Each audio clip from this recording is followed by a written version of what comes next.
Okay, well, hello everyone, and welcome to Ground Rules Employment Law over your coffee break. My name is Pam Howland, and I'm here today with Jennifer Walrath and Doug Plass, who are also attorneys at Idaho Employment Lawyers. And we are joined today by Ben Earwicker, who is the administrator of the Idaho Human Rights Commission. And we have so many questions for Ben today. We're very excited to have him with us so we can pick his brain on a whole host of issues. Some of those are best practices when defending against an Idaho Human Rights Commission complaint.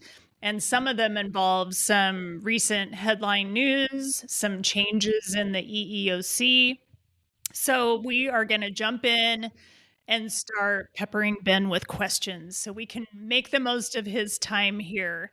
So Ben, maybe I'll let you introduce yourself and give a little bit about what you do at the Idaho Human Rights Commission and just give a little lay of the land generally of the Idaho Human Rights Commission. Great. Well, thanks, Pam, and thanks everybody for having me today. So my name is Ben Earwicker, and I've been the director of the Idaho Human Rights Commission for 8 years now.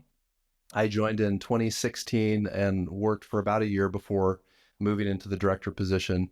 The work that we do at the commission is very interesting. Unlike the common misconception about us based on our name, we're not an advocacy organization. We're not a nonprofit. We are a state enforcement agency, an administrative law enforcement agency. And the work that we do largely centers around the enforcement of the Idaho Human Rights Act and a few other statutes that have to do with employment laws. We also have a work-share agreement with the federal EEOC, and based on that, we don't actually enforce federal law, but we assist in the enforcement of federal law. And the way that's done is that our investigations, our findings are essentially certified by the federal agency. And so the work that we do both at the state and federal level works to enforce both of those claims. So the other thing that we do, we offer a robust mediation program. So we work with about 500 cases per year, and those are all Idaho cases, cases of alleged discrimination in mostly employment, although we do work with housing, education, and public accommodations. But of the 500 cases, roughly 450 are employment related. And in each case, we offer the parties the chance at mediation. The reason that the commission was created was to prevent lawsuits from going into district court to hopefully be resolved at the administrative level before they escalate and continue beyond that. So if we can resolve complaints through mediation or conciliation at the end of the process, then we feel that our job has been done. And then the last piece is employer training. So we do offer a number of trainings to employers for free throughout the state. We often work with employer groups, HR professionals. I was just up in North Idaho with the HR Network of North Idaho, HRNNI. We do a quarterly presentation to about 30 or 40 employers in North Idaho. So regardless of where the employer is, we go to them. We do online, we do in-person and hybrid trainings. And that's kind of the third prong of what the commission does. So if you're tuning into this as an employer, chances are maybe you've had an Idaho Human Rights Commission complaint brought against you, or maybe you've heard of someone who has. And as you can tell by what Ben said, if an employee wants to bring a claim, they have to first go through the Idaho Human Rights Commission. That's a statutory thing. So any lawsuit begins with this complaint that goes to the Idaho Human Rights Commission. So that's why it makes it so important as to how the Human Rights Commission is analyzing and considering and what type of trends or increases they're seeing. So I guess, Ben, to jump in, you were saying before we started this episode that things are really busy right now. Maybe tell us a little bit about that and if you're seeing any types of trends or anything unusual. Yeah, right now we're not seeing anything terribly unusual. During the Me Too movement, we saw an increase first of sexual harassment complaints. And then within about 6 months, we started to see response complaints or counterclaims based on the original complaints. And what that looked like was we received complaints of sexual harassment. The employer would then investigate And then the individuals being investigated would file a counterclaim saying that that was targeted harassment on the basis of sex. So that was an interesting, 6 months to a year around 2018, 2019, where we saw that history of claims. Since then, we had a number of claims during COVID. About a third of all complaints in 2023 were COVID related. And that was typically having to do with religious or disability accommodations. Where there were vaccine mandates or requirements for masking, we saw a lot of complaints that that was a violation of either a religious or a disability protection. So since that time, we've kind of leveled off and we've seen a restoration of the traditional number of claims in the different areas that we've seen. So about a third have to do with disability. About a half of all complaints have some retaliation component. And then we have the standard sex and sex-based discrimination complaints that make up about 20% of all claims. And then we have race, color, national origin, religion, disability, and other miscellaneous complaints. Would you say in 2025 it's about the same amount, or are you seeing more activity, or does it feel pretty consistent as far as the number of complaints that are coming through your office? I would say, with the exception of the COVID years, we've seen an increase steadily over time.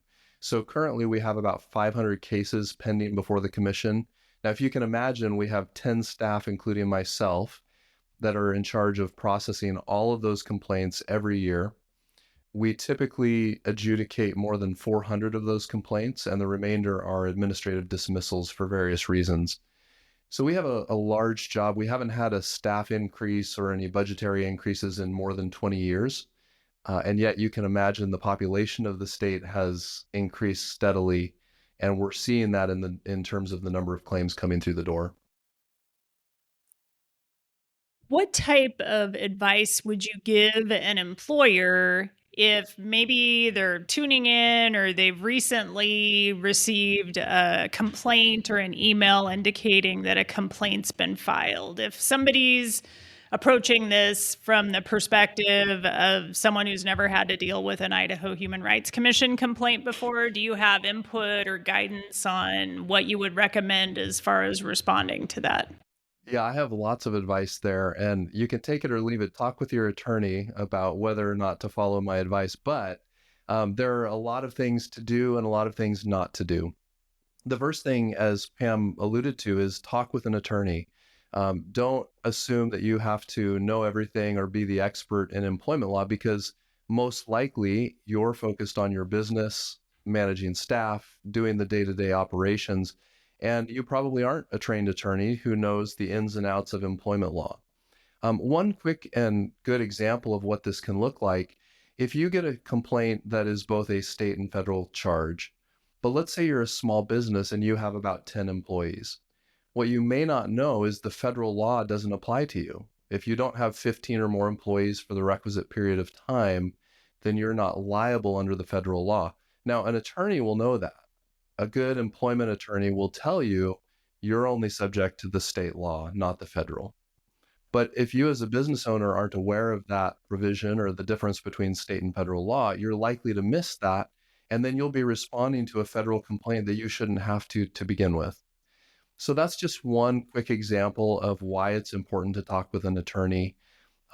You're not the expert necessarily, even though you may be an expert in HR, in managing staff, in running your business, but talk to the experts.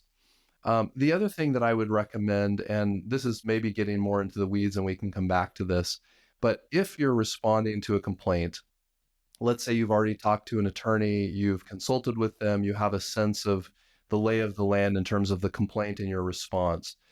My number one advice is don't try to downplay or ignore or hide bad facts. It's really important, and this is true in different forums as well. District court, it's the same thing. You want to acknowledge bad facts and address them head on. Don't pretend that something bad didn't happen if it really did. Address that and grapple with it, because that actually increases your credibility to the commission if we know that you recognize there's a problem, but we want to see what you did to fix it.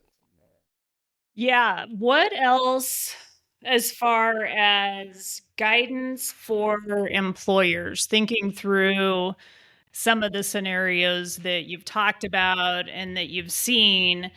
Um, Anything else come to mind as far as what you would advise? I'm thinking about what you said about the state law versus the federal law. And I know, like, sometimes from our perspective, when we look at it, we think, well, if you've got 5, you're pretty much being pulled in either way. Anything else on that that jumps out at you that would be significant to employers? I think in terms of general rules, I would say reach out to the commission and ask if you have a question. A lot of employers receive a charge of discrimination and assume mistakenly that we're representing the complainant in an action. And that's actually not true. We're a neutral fact-finding agency. We're an administrative law agency, and we're there as a resource for both parties when you have questions. So reach out and ask if you're not sure. We won't give legal advice. We won't be pointing you in the right direction or making your arguments for you, but we are there as a resource. In terms of what not to do or what to do during the complaint process, I would say as much as possible, try to think and write like an attorney. And what that means is you want to be concise, you want to be to the point, you want to raise the argument that's being addressed, and then succinctly and consistently respond with your own points and counterpoints. A lot of times the parties will provide 30, 40 pages of documentation and rambling narratives that don't really address the allegations head on. So as an employer, know that we're not looking just for words on paper, just for the sake of having a response.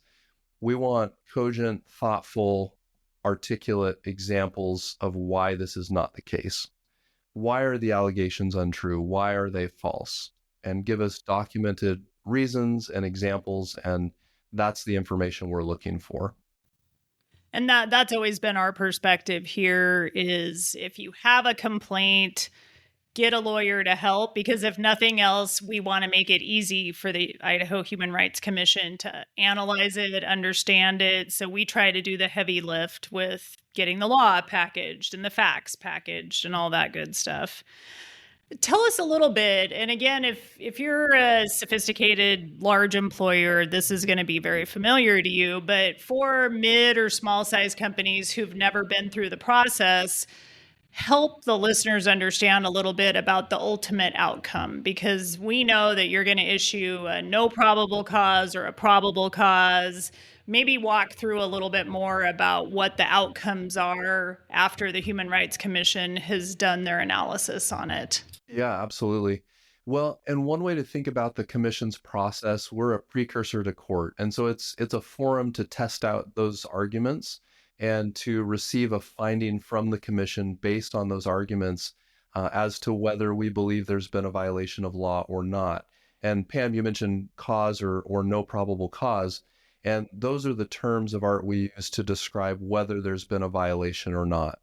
Now, our standard at the commission's level is probable cause, whether it's more likely or not that we believe a violation occurred.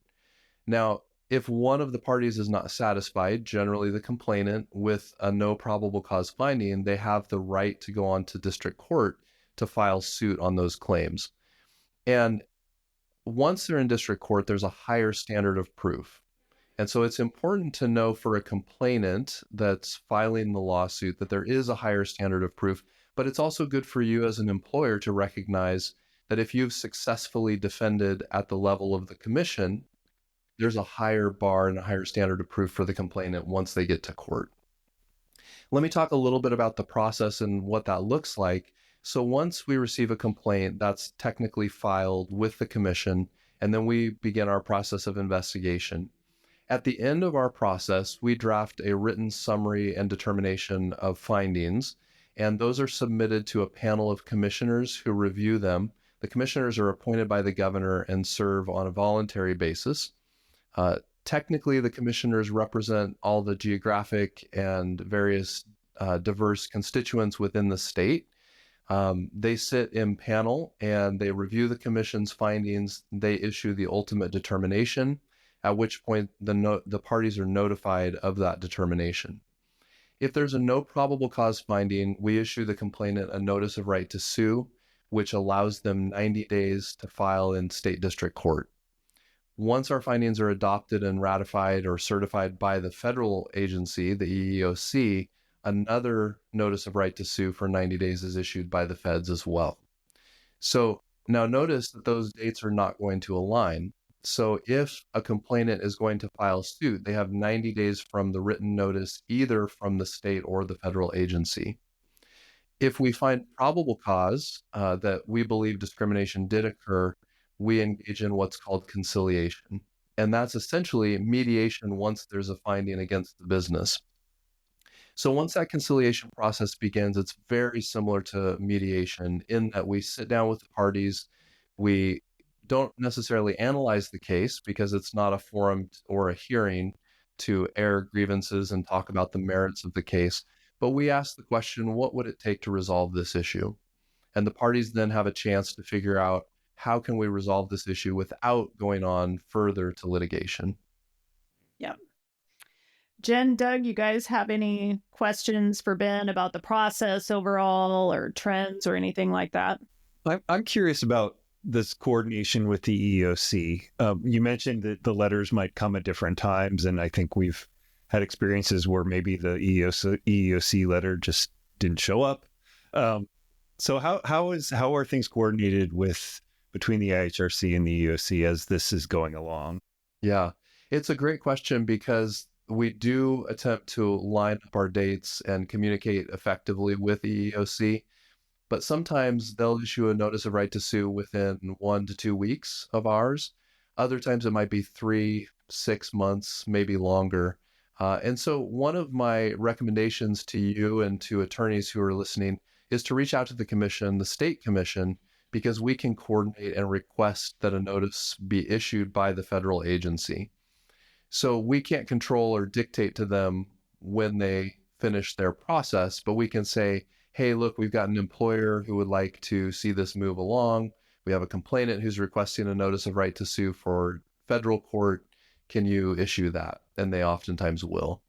So the way that I look at it, the EEOC depends on the state agencies like ours, and there are local agencies as well. So in Washington State, you have the Washington Commission.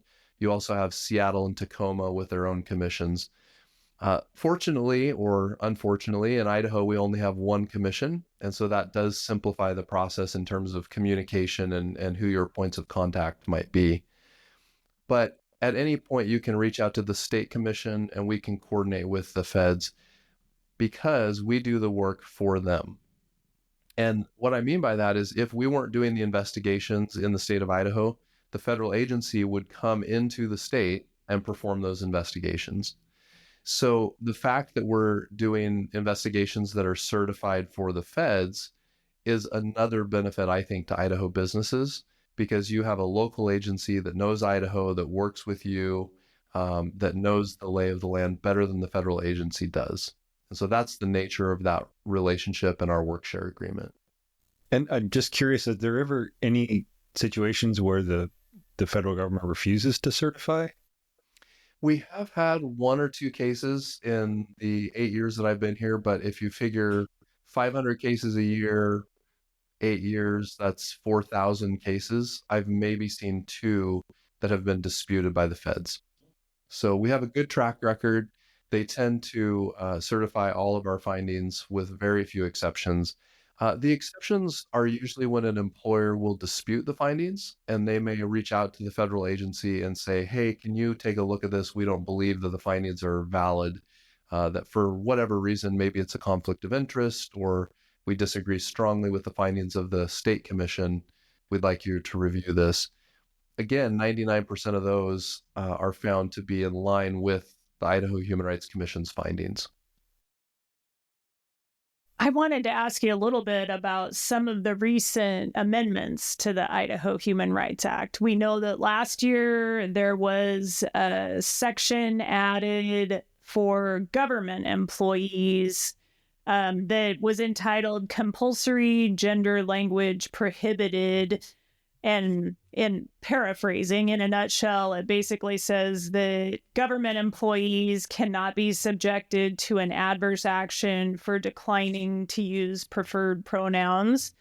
Have you seen any cases coming in on that? I know as we saw that become part of the act, it felt at the time like there was a conflict between state and federal law a little bit. And we were just wondering if you've seen complaints coming in related to that.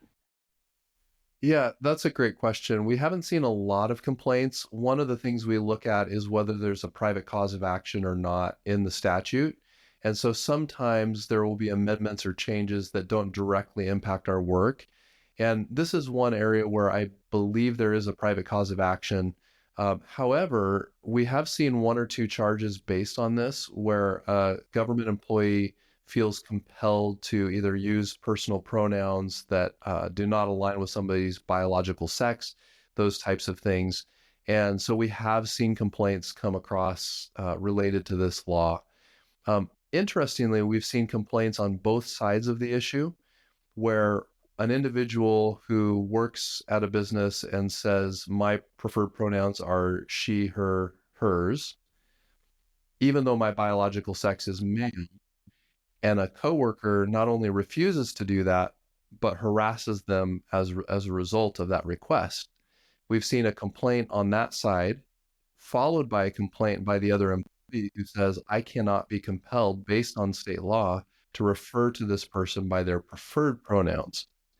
So we have actually seen cases where we have complaints on both sides, which I think is a really interesting paradox and something that we have to wrestle with, looking at each case on its merits. We saw a number of new laws last year and even updated guidance last year. And one area that we've been watching really closely is the Pregnant Workers Fairness Act and the EEOC guidance, I guess the regulations that came out in 2024. And I wanted to ask if the Idaho Human Rights Act enforces the Pregnant Workers Fairness Act and to what extent employers need to be aware of that. Yeah. So the Pregnant Workers Fairness Act is the federal act that extends the umbrella of protection between the ADA and Title VII and kind of fills those gaps that we're missing. And it's interesting because in our administrative rules, we have a provision that says that we construe state law in light of the federal statutes. Now, that's true when there's ambiguity or when those statutes align. But in the case of the PWFA, there's not alignment because the PWFA has created protections that simply don't exist and that we can't necessarily read into state law. And I think that's an important distinction. So I know we'll probably get into definitions of sex and the recent laws in Idaho that deal with definitions of sex. Prior to that, however, when we have the Bostock case, we have sex defined broadly as not only sex, but also sexual orientation and gender identity.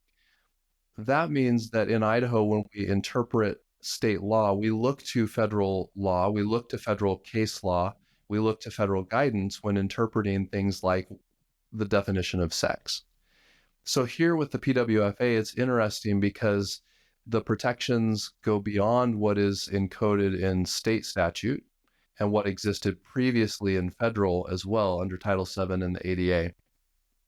So my long rambling response to your question is, yes, employers are subject to PWFA if they're subject to federal law, meaning they have 15 or more employees for the requisite period. But if an employer has between 5 and 14 employees, they will not be subject to PWFA or its provisions under state law. And I think that's a really important distinction to make, not to say, okay, if you happen to have fewer than 15 employees, you're off the hook, you don't have to worry about this. But just to recognize that we do enforce those differently. And because of the scope and the breadth of the PWFA, we can't simply read that into the existing state act. Also a plug, if you're interested in seeing legislative changes or amendments, this is one of the areas that we really think should be improved upon, which is enlarging the definitions of protections for pregnant workers updating definitions on disability, those types of things. So modernizing the Idaho Human Rights Act to mirror those provisions in federal law. And that also simplifies things for employers, I think. Well, and kind of along similar lines, one of the things that I've been thinking about recently and was really interested to ask you about today. I mean, last week we saw some new guidance coming out from the EEOC. I think sort of summarizing it, giving guidance on kind of when and how employees could bring claims, administrative claims, based on discrimination related to DEI programs, which is a bit of a shift, right, from what we typically see from the EEOC. So I was curious on your thoughts. Well, A, whether you've been seeing anything like that in terms of claims at the commission here, and kind of whether you foresee an increase in those, or how the EEOC's position on those issues will impact the work that you guys are doing over at the commission. Yeah, that's a great question as well. And I think a lot of that is really unsettled in terms of the impact that will have. I will say that, we work in a state that often does not track really well with federal guidelines, guidance, policies, statutes, those types of things. We kind of do it our own way in Idaho, right? And so whether the guidance issued by EEOC will have a direct impact, I think remains to be seen. I'm certainly keeping an eye on that and watching for those charges and claims that are related to that. I think, going back to the topic that we talked about earlier with sex and sexual harassment, the fact that we had claims and counterclaims, I think, is something similar to what we might see in this area. So we might see individuals who say the DEI programs haven't gone far enough. They haven't protected me as an individual with X characteristics. On the other hand, we'll see employees who say these DEI programs are discriminatory because they highlight one group or another and elevate that group above another. And we've heard the term reverse discrimination. Of course, the case currently pending before the Supreme Court, we had oral arguments a couple weeks ago on whether reverse discrimination complainants, those who belong to a majority category or group, are held to a higher standard to demonstrate and show discrimination, whether that's legal or not. I think that plays into this whole DEI conversation. What is the standard? Is it equally and evenly applied across protected groups? I think those are all really good questions, and we'll see how that plays out. No, I agree. And if memory serves, I believe the new guidance last week, the EEOC even took the position that with respect to quote unquote reverse discrimination claims, the EEOC would not be requiring a heightened standard of proof. But as you mentioned, we'll see what the Supreme Court says on that subject when its opinion comes out, which we'll see when that happens. But certainly it's a something I think all of us are watching right now and seeing what happens, for sure. Yeah, and I was not surprised to see the EEOC guidance after the oral arguments in the Ames case. It seemed like the parties themselves had very little disagreement that the standards should be the same. And the justices, when they were questioning and asking questions, said, so basically we all agree here that there shouldn't be a heightened standard for the plaintiff making these arguments. It was an interesting oral argument, and I think the EEOC's response to that was to echo how they believe the Supreme Court justices may hold their opinion. So we'll see. It may be several months before we find out. I was just thinking sometimes they hold those really big opinions until about June, but maybe they'll let this one go a little sooner. So stay tuned. Yeah. So with the thinking about some of the EEOC media alerts, we always, when we train and when we're talking to employers, we always tell them, get on the EEOC email because they kick out a lot of info and you can see what their priorities are and what type of cases are moving forward. And what we've seen since the beginning of the year is info coming from the EEOC indicating that on a federal level, they're not going to enforce LGBTQ plus claims. And I wanted to ask you on a local level, how is the Idaho Human Rights Commission handling those? Yeah, so we tend to not be reactionary, and there are good reasons for this. So I've worked really hard to maintain our neutrality and to be even-handed in the way that we adjudicate claims. That means that someone who has a complaint related to LGBTQ AI+ issues is treated fairly and has their claim adjudicated neutrally and with fairness.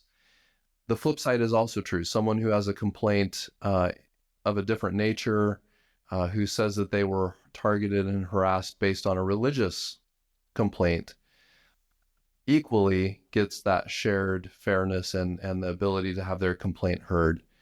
What I see happening at the federal level within EEOC is a very reactionary political or politically driven process. And I think some of the guidance that's been removed or revoked, some of the guidance that's come out is very political in nature. And at least in my role with the commission as administrator, I try to not be reactionary and not make these wild swings so that employers don't know what to expect. And so employers and employees alike can expect that the same standards that we have used, the same interpretation of law that we have used will continue into the future.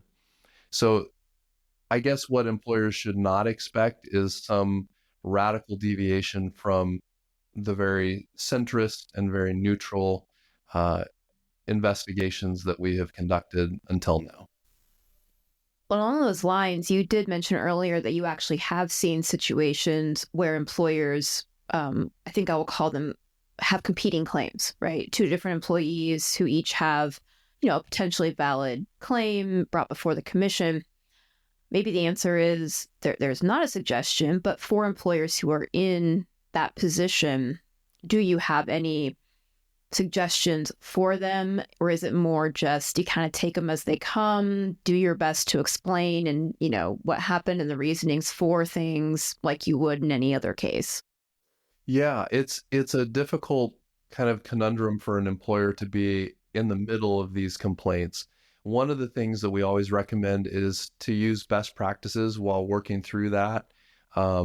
In the middle of a complaint internally, oftentimes employers don't know what to do, how to proceed. They want to stop everything and try to fix it, but things are moving in real time. They're moving quickly. Then once it gets to the commission, I guess my recommendation would be to continue to do employer best practices, follow your standard protocols for employee discipline, disciplinary actions, those types of things. And what I'm thinking here is that sometimes an employee will engage in misconduct and then make a complaint in an effort to forestall any kind of disciplinary action from the first incident. And so in a situation like that, where you may have multiple competing claims and you might have employee misconduct or issues that need to be addressed, my best advice is don't stop any of those processes. Work through them all intentionally, maybe discreetly. And I mean in discrete categories, right? So we handle the disciplinary action by itself, separate from the claim of discrimination, separate from the counterclaim. And again, this is a good reason to hire an attorney, a good employment attorney that knows what they're talking about, because there are a lot of landmines in situations like this. I wanted to ask you a question about training. You indicated when we first started this episode that the Idaho Human Rights Commission provides training. And I wanted to say that I hear great things about your training, and I hear a lot of employers who have used it and gotten a lot of value from it. So good job on that. And we, as you may know, we're big on training. We're always telling employers, if you don't get training, you're going to create risk and liability. So get training. So my question involves Jennifer's comment a minute ago about this new EEOC guidance that suggested there could be a claim that arises from employers providing DEI training. What's your reaction to that? Does that outweigh the benefit of getting training? Should employers stop training? Are you going to change how you train? Like, those are all the things going through my mind after seeing that last week. Yeah. I think that's kind of a political grandstanding piece. That's my interpretation. I'm not speaking on behalf of the commission when I say that. I don't see us changing the way that we train. I think an employer who is well-intentioned and who designs training and receives training that is designed to prevent and eliminate any kind of disparate treatment, discriminatory acts, harassment in the workplace can never go wrong. And I think what we're seeing when we see these ideas that DEI training can result in, or any training can result in a complaint of discrimination, is that poorly conceived DEI training that elevates one group over another is never a good idea. When we talk about equality in the workplace, the prevention of harassment, all of those things that are sound legal principles and just simply good ethical practices in the workplace will not result in DEI claims or complaints of discrimination. Now, if we were to receive those, would we treat those fairly and weigh them on the merits? Absolutely. And we would want to see what an employer has done, what type of training they've provided, what were the topics of conversation that would lead to a complaint. But we won't be changing the way that we do our trainings. I think these are very important concepts that need to continue. Well, any other questions before we let Ben go? No, that's all real good to hear, Ben. Yeah, I mean, so the employee that comes to you and says, I didn't really like that training, it made me feel bad, they're going to have more than that in order for it to go anywhere. Yeah, absolutely. It's like a lot of things, petty slights, offensive conduct, things that people don't like subjectively, even if it's offensive. And I would argue that DEI training and anti-harassment or harassment prevention training is not offensive. But even if someone finds it subjectively offensive, does not mean it gives rise to a claim or is sufficient to establish a legal cause of action. Ben, this has been amazing. I think I speak for everyone when I say that's answered a lot of questions that we've had. I probably speak for everyone when I say we probably all feel a lot better after talking with you and knowing that at the Idaho Human Rights Commission, largely going to be continuing to provide fair analysis and hearing cases and claims on both sides. So thank you for joining us today. We greatly appreciate your time and input. And that's it for today on Ground Rules. We are big advocates for training and learning the law as it unfolds so you can avoid claims and lawsuits. We have our Law for Leaders training with virtual and in-person content, and we have our new book, Law for Leaders. So check all those things out, and we'll see you at our next episode of Ground Rules. Ground Rules hosts and guests are not providing legal advice in this podcast. Do not act upon any of the information discussed in this podcast without first consulting a licensed attorney in your jurisdiction.